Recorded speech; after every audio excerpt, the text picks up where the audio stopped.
Hi friends, మేము శ్రీశైలం పోయే రూట్లో దోనాలు దాటిన తర్వాత భోజనం చేస్తున్నాం.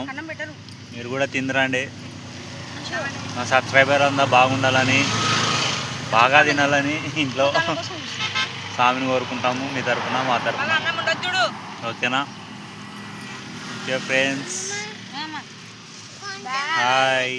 కీర్తన ఏం తింటున్నావు? కిట్టు ఎవరో సాంగికి పోతా దోశ చట్నీ తింటారా? మరి సాంగికి పోతున్నా కానీ బచ్చని తింటున్నాం ఫ్రెండ్స్. అయితే నువ్వేం చేస్తున్నావు? సబ్స్క్రైబర్ దోశ తినిపిద్దురా, దా చెప్పుదురా. ఫ్రెండ్స్ దోశ తినండి నన్ను యాడికి పోతున్నాం మళ్ళా. బాయ్ ఫ్రెండ్స్, మంచిగా గుర్తుపట్టండి.